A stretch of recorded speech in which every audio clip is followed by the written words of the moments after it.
I'm all for getting Shohei Ohtani. However, do realize Shohei Ohtani, if he wants to be a part of the long-term core and win, is going to have to take a long-term, non-expensive deal. And I think we can all agree with that. The Braves, it's not the way they operate. And to be honest with you, I think Otani's going to want a big check. I really do. And I think there's only a few teams that can give him what he wants. Does that mean he's only about money? Not necessarily. But there's a lot of teams that he could go to and potentially win. The Dodgers are one. The Yankees, if they build right, could be. There's a lot of teams that I think he could go to and be competitive. But I also think they're going to take into the fact that, hey, I can make $200 million across 10 years in Atlanta, or I could go to the Dodgers and make $500 million. Hello, baseball fans. You're watching On Deck with Tyler Redmond. Welcome into On Deck, as always. Thank you so much for checking out the channel. Really do appreciate it. While you're here, do me a favor, like the video, subscribe to the channel, and hit the bell for notifications so that you can stay up to date with everything going on with your Atlanta Braves and, of course, all across Major League Baseball. Now, I made that short that you watched earlier last week about Shohei Ohtani and whether or not the Braves were pursuing Shohei Ohtani when it comes to free agency after the 2023 season. I don't believe they are, and I have multiple reasons, but we'll get into that in just a second. I wanted to talk about just the overall, I guess, attitude when it comes to Shohei Ohtani entering the free agent market and whether or not any team other than the Los Angeles Angels will have a chance at picking him up, which I certainly think will be the case. Now, a lot of people are going to point to the fact, well, hey, Tyler, Shohei Ohtani's probably going to be traded soon. He's probably, if the Angels are smart, they're probably going to trade Ohtani to maximize their assets. And I think any smart baseball fan would assume that. But the Angels don't exactly operate by the standard operating procedures. So, pointing to Art Moreno is going to want to keep Shohei in LA because Shohei is an attraction, right? And a lot of people, when Trout got hurt the other day, he had surgery, went well, but he's expected to be out until about mid-August, maybe even late August. The Angels are still just as unlikely to trade Shohei Ohtani. Reason being, he is an attraction. He packs that ballpark out every fifth day, every start he has, and he's just been phenomenal for the Angels organization. He's been the one thing, frankly, to keep them relevant. And yes, I know that they've had Mike Trout on the team. I'm well aware of that. But Shohei Ohtani is the only thing going for them at the moment that brings people to the stadium. They don't have a winning team, and no matter how good Mike Trout is, it doesn't exactly compare to the impact Shohei Ohtani has had over the past couple of years. So why wouldn't the Angels trade Ohtani? It comes down to three simple reasons. Number one, again, he packs out the stadium every fifth day. He brings folks to the ballpark. He sells jerseys. We all know that. But beyond that, if there's any chance of the Angels keeping Shohei Ohtani into 2024 and beyond, trading him away right now would pretty much end those discussions, if they're even being had yet. But that's, I think, the main reason. Number three, Shohei Ohtani is on pace to more than likely win another American League MVP this year. And I don't think the Angels want him to do that in another uniform.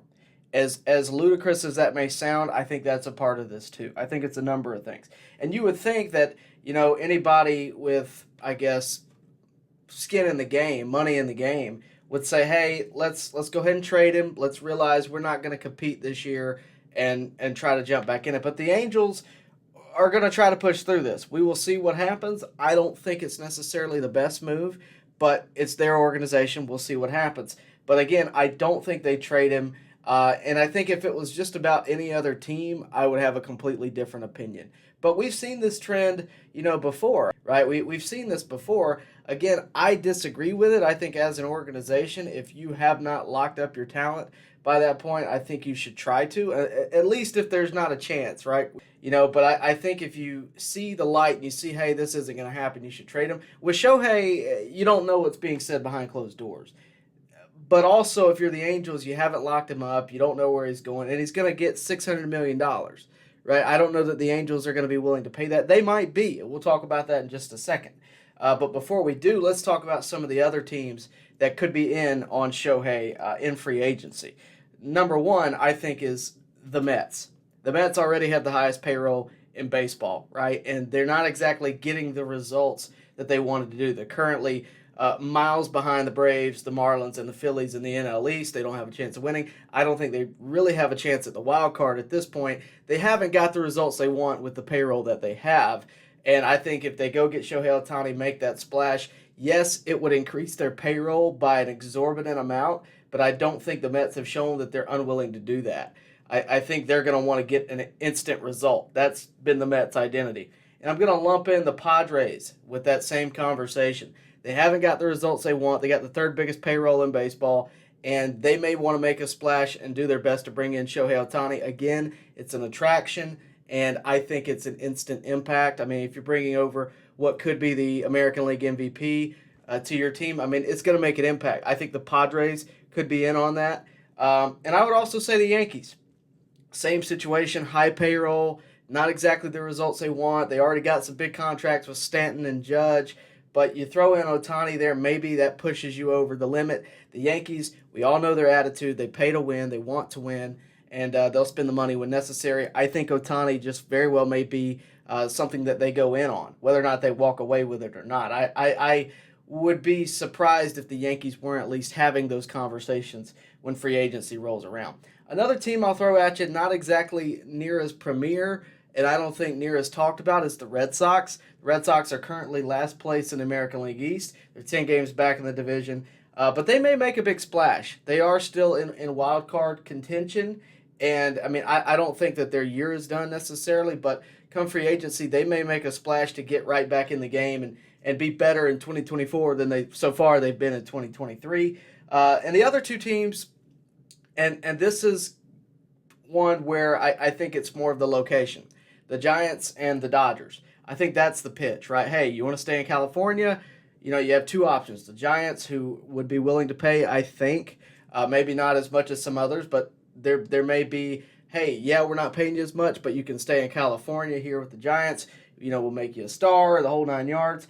But I think the Dodgers would be the overall favorite. Shohei has expressed, the willingness to play, but the want to win, right?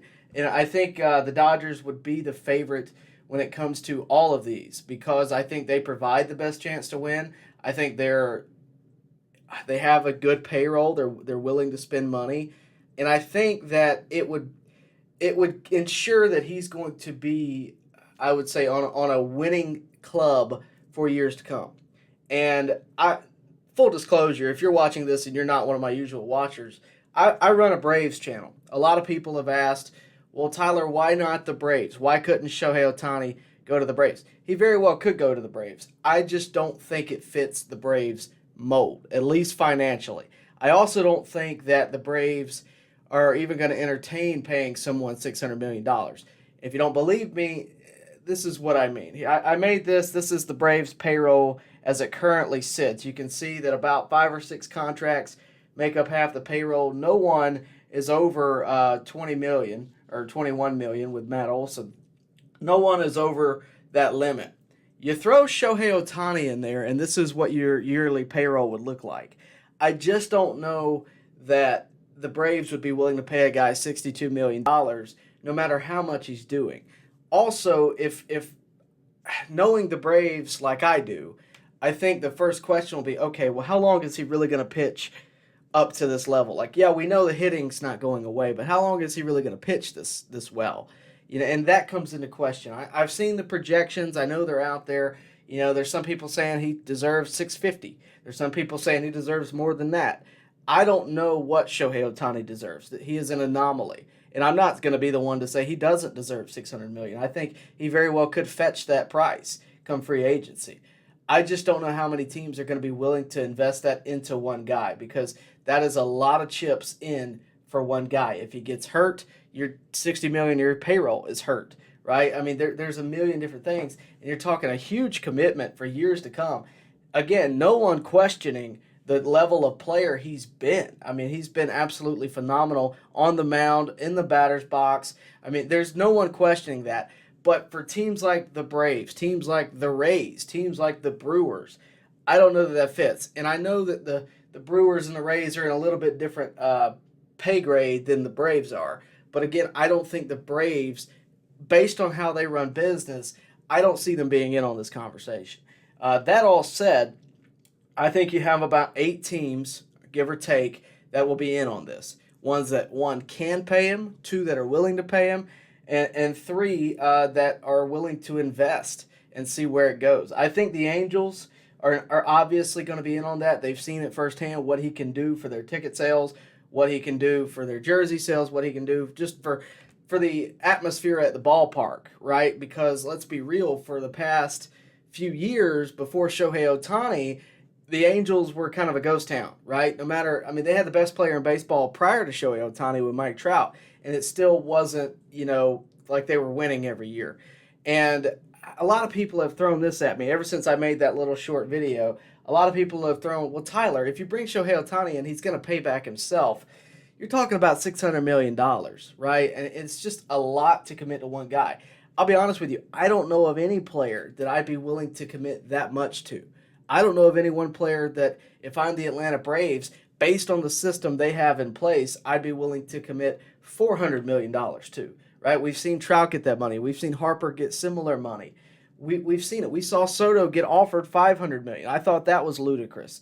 He should have taken it, but I thought that was ludicrous. I don't know that any one player is worth that amount of money. And I know that's where baseball's going. I know where, that's how it seems to be going. But if you take a look at the Braves, they've yet to cross that line. They don't pay anybody that amount of money. Their biggest deals are to Matt Olson, who's making $21 million this year, Charlie Morton, who's making $20 million this year. So even their stars, Ronald Acuna is only making $17 million. He's on a $100 million deal. Ozzie Albies is only making $7 million. Michael Harris is only making $5 million. You see where I'm going with this? They can get a lot more out of what they already have locked up. They don't necessarily need to go get a Shohei Ohtani. On the contrary, I think someone like the Mets needs not Shohei Ohtani necessarily, but a Shohei Ohtani level move. They need a blockbuster move.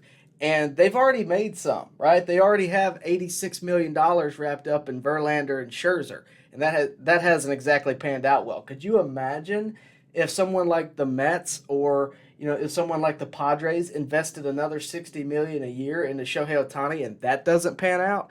It just doesn't always, mesh. It doesn't always work like it's meant to on paper, right? When the Padres got Juan Soto, they thought they were going to get the guy who won a batting title. That hasn't exactly been the case this season, and I think his free agency market has dropped significantly since going to the Padres. So you have to be careful. And again, Shohei Ohtani is as advertised. I think he's proven that at this point. I think he had an argument for the MVP last year. If Aaron Judge hadn't have broke Maris's record, Shohei Ohtani very well have won the MVP. I mean, find me another guy that's doing what he's doing. You can't. He's going to be in the conversation of the MVP as long as he's pitching and hitting. He's going to be in that conversation. But at the same time, it's still a ton of money to invest into one player. I don't see the Braves doing it. I don't see the majority of teams doing it. And the teams that do, we'll see where it goes. But again, I think your favorites would be the Dodgers, maybe the Mets, and maybe even the Red Sox. That's what I would say. But don't look for your small market teams to be in the Shohei Ohtani talks unless Shohei Ohtani is just willing to take less money to win. And there is that possibility, right? He may say, hey, my price for the Dodgers is $600 million, but my price for the Braves is $300 million, right? I'm not saying he's going to do that. I don't think he's going to do that. I'm just saying that would be the only case where I think the Braves or someone else would be willing to do it. Because if I'm Shohei Ohtani, I'd like a ring at some point. But with the Dodgers, over the next 5-6 seasons, you'll probably have a chance to get a ring, and you can get $600 million. So it's going to be interesting to watch these negotiations, but if you like the video, do me a favor, like it, subscribe to the channel, and hit the bell for notifications, and we'll see you next time right here at On Deck. Baseball fans, make sure you like and share this video and subscribe to this channel. As always, thank you for your support.